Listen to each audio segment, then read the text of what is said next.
Hello everyone and welcome to Fracture Space. Now, if you are wondering what the hell is this, well, this is a game which has been going for more than a year now and is currently available as a free-to-play game on Steam. Now, this is a game that was brought to my attention when it was launched, mostly because Ingles was involved with the developer. He posted some videos about it. But to be honest, when I was watching those videos, well, I was feeling that this was kind of World of Tanks in space, which isn't necessarily a bad thing because, well, World of Tanks is a game that works well and a lot of people like, but personally, I find boring, and I'm not going to play something that I find boring. So, yeah, I really wasn't very attracted to it. I actually got given a key to this game by one of my subscribers, but really I never used it. Um, uh, I simply thought I was not going to like it. Just happened that some days ago, Strafe contacted me and told me that this game was actually much more than what it seems, and that it's far from being just World of Tanks in space. So I was quite intrigued, and the fact is, well, it's free to play, so why not trying it, right? So yeah, I gave it a go. I played some games, and to my surprise, it's actually really good. Yeah, it's actually pretty good. Now you guys know that I love planes, history, simulations, etc. I like those because simulations are realistic, and realism equals immersion. I mean, if a game is realistic, it's going to be immersive by just the sake of being realistic, right? But it's not that I like realistic games, it's that I like immersive games. I like games that make me feel like I'm there controlling, well, whatever the game offers me the chance to control. And in that sense, this game is masterful. Really, when you're playing this, you really feel that you are in command of one of these big spaceships, and that's something I love. Another thing I love is not complicated mechanics, but mechanics that force you to think, and mechanics that rely on a good read of the battle, a tactical insight. And this game offers that in loads. I mean, this is one of those games that if you are really good with the keyboard and the mouse, but you simply are worthless reading a battle, you are not going to do very well at. Even while you are the best slash pilot, quote pilot, whatever. Even while you are the best twitch reaction guy in the galaxy, if you don't know how to read the battle, you're going to end up in disastrous situations all the time. And you're going to be killed all the time. And you are not going to be at the right moment, at the right place at all. And a big part of this game is being at the correct place at the correct time. Of course, there's a lot more than that. You need to know how to control your ship, you need to use cover, you need to know a little bit of combat mechanics of the game in order to know what you need to do next. But the important thing is you need to read the battle, and you really need to anticipate where you're going to be needed and go there. In that sense, the map, so to speak, is a very interesting thing. It's far from anything I have seen in any other game like this. As you see, there are 4 sectors. There are 2 main bases, one per team. The objective of the game is taking the enemy base. Then there's a central spot which is called Gamma. That one goes online after a counter goes down, and it's only briefly online. The team that captures it and gets some bonuses to their combat abilities, support abilities, capture abilities, etc. It's very important to capture that place. Then there are those areas in the sides, which are Alpha and Beta. Alpha and Beta are the main areas where you are going to be fighting most of the game. They are asteroid fields with mine bases that you need to capture in order to win resources, in order to improve your ship during the battle. And at the extremes of those areas are 2 circles. If you capture the enemy circle of a given area, alpha or beta, you can jump to the enemy base from that sector. So for instance, right now we are moving in beta. if we capture the enemy base in beta, we will be able to jump directly to the enemy base. The enemy base is defended by turrets and regenerators, etc. It's complicated to take and usually needs several goes to do it. But yeah, it's mostly about that. There are 4 areas. One of them is key only in very brief moments of the battle. The other 2 areas are main bases, which you really need to defend or attack, and the other 2 are the main areas where you are going to be fighting most of the battle. Now, in order to move between these areas, you need to use your jump drive. Now, your jump drive comes with a cooldown, obviously, but it's a very fast one, so you can jump pretty fast between places. And you only can jump from one place to an exit one. So, for instance, now I'm in beta, I could jump to gamma, I could jump to my base, and if we had the enemy area in beta, we could jump to the enemy base, but we can't jump directly to alpha from beta or to beta from alpha. This is not really complicated. It's really simple, right? But that's so, I mean, allows for so many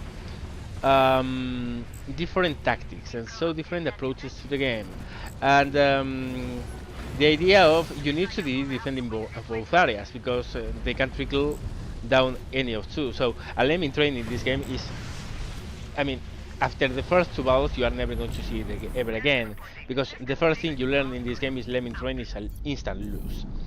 This because one of the areas is going to be open for the enemy to come into your base, and that's horrible. So that quite prevents one of the worst problems of World of Tanks in one go, because World of Tanks, one of the biggest problems are brain dead teams with lemming trains. But that also means very varied gameplay, lots of tactical reading of the battles needed in order to have success, because if you don't read well where you need to go, then your team is going to do very badly.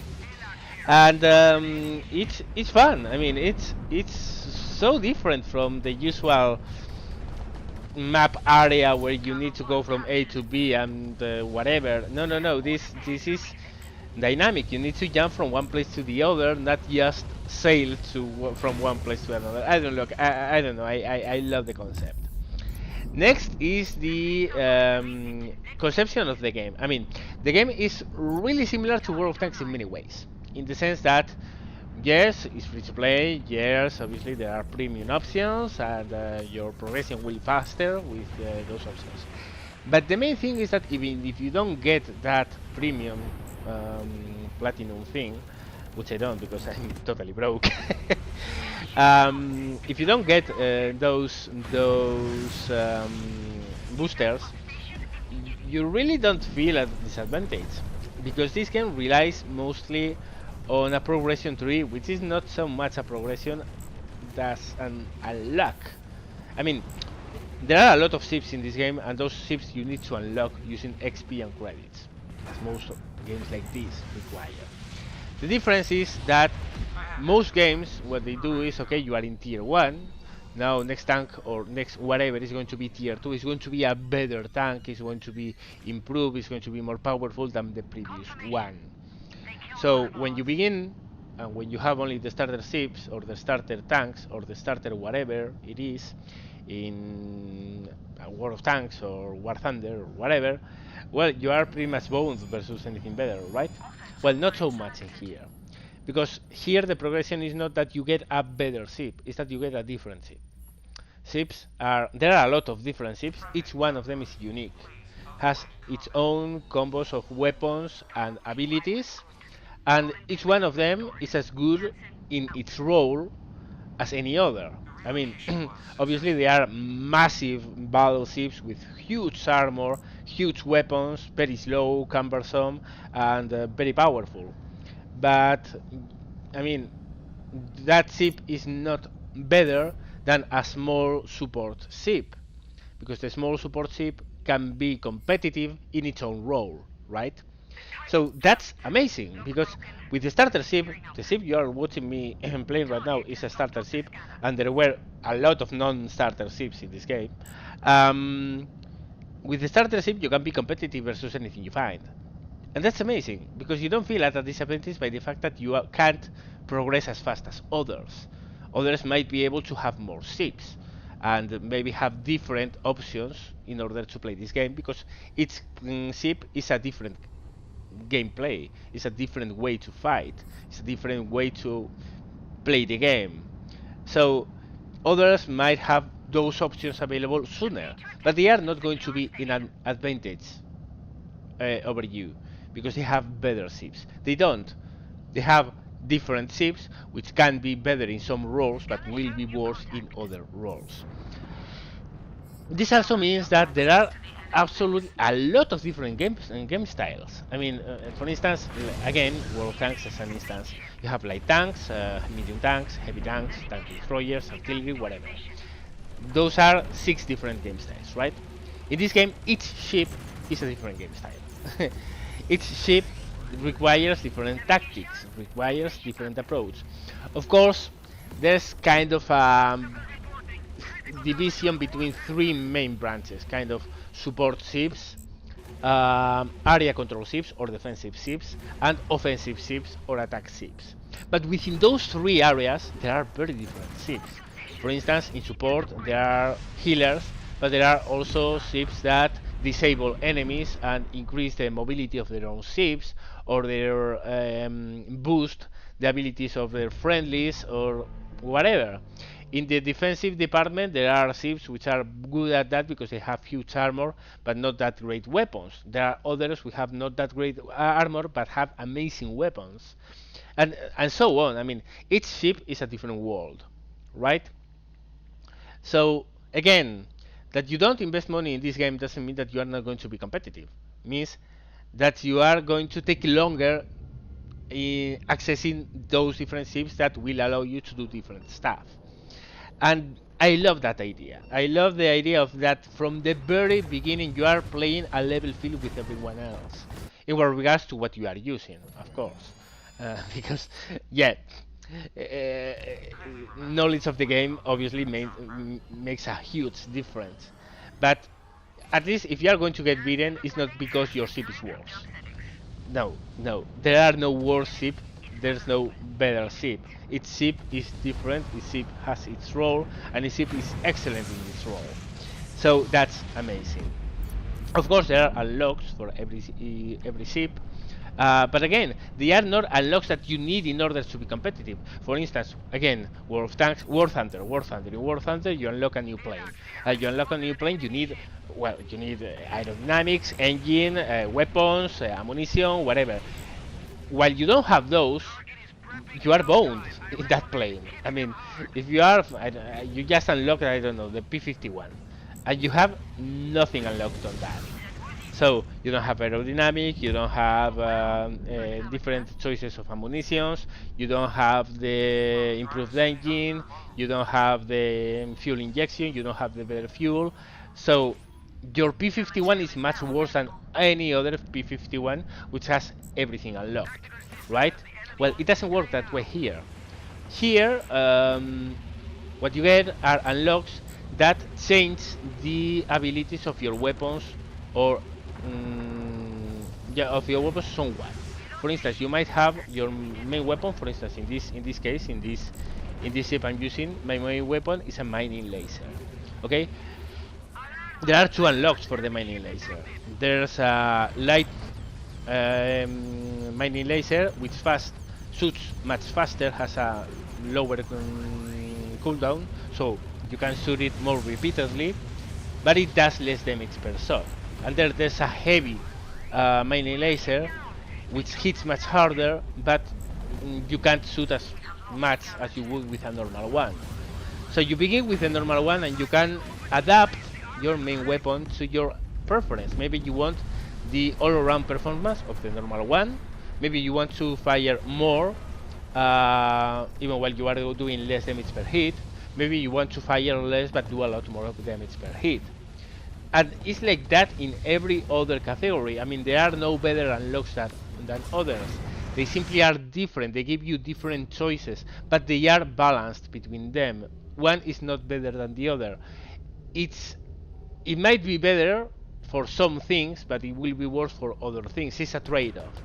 And again, I love that because each time you get a new ship, you get a standard loadout, but that doesn't mean that the loadout is worse than that of a ship which has everything unlocked. The ship that has everything unlocked will probably have a different loadout than yours, but will be balanced with yours. It's not superior because it has unlocks, right? That's amazing. Again, it's so different. And finally, there's the gameplay on itself. There's the combat mechanics on themselves, on itself. Um, there's obviously every ship has a health bar. When the health bar is gone, the ship explodes, and then you need to respawn, and etc. etc. etc. As you see, there's a timer to respawn, and the timer, the longer the battle is, the more you will take to respawn. So that's quite of a thing because you really want to be alive as much as you can. There are upgrades during the battle. By taking the mining factories, you will receive resources. When those resources go over a certain level, you can upgrade your ship by going back to one of your bases. And at certain stages, you can improve certain particular areas of your ship. For instance, you want to improve your offensive power, you want to improve your defensive power, you want to improve your support abilities or your supporting capabilities in your ship. Well, with those upgrades you will be able to do that. Obviously the team that gets more resource points will get more of those upgrades, and the longer the battle drags on, the more advantages they will have. So it's very important to be capturing those mining and resource generating points. Then combat itself is very centered around maneuvering position, use of cover, and pretty smart use of your armor. Your ship can be facing the enemy in very different angles, right? Also, there are weapons that only fire at certain angles, so there's that as well.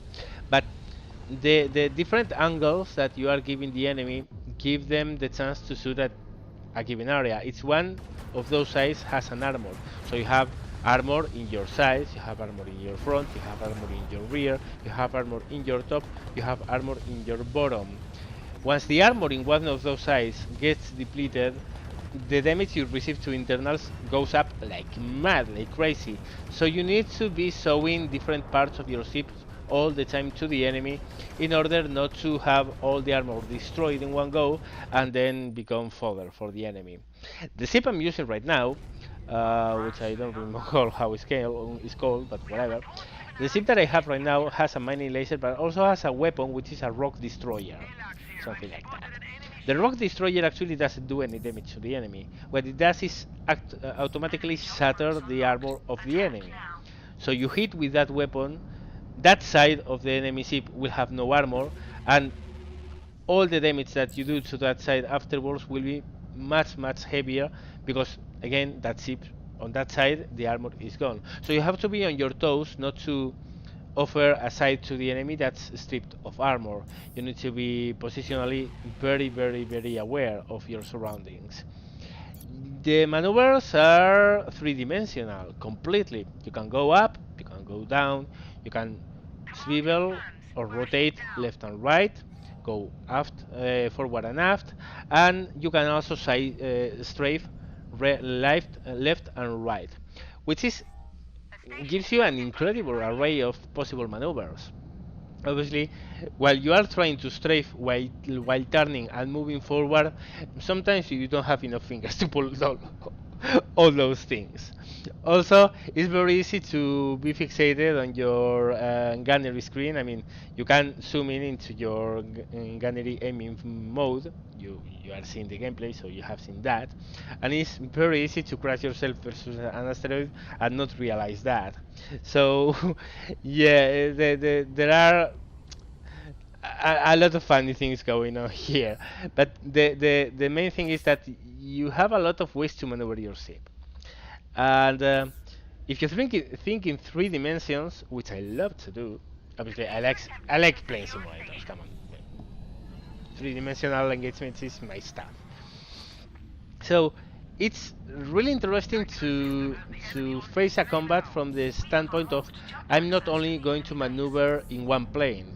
I can go up, I can go down, I can strafe, I can fool the enemy by thinking I'm moving closer when actually I'm not. There's a lot of that. Weapons, well, again, it's useless to describe a lot of what I'm doing here because this ship has its weapons. The other ships have totally different weapons. This combo of destroying armor and then destroying the enemy ship works for the ship. Other ships have, I don't know, graviton nukes, for instance. There's a ship which, again, is a starter ship as well, which has a super powerful kind of graviton nuclear blast, which not only hits the enemy for a shit ton of damage, but also pushes it.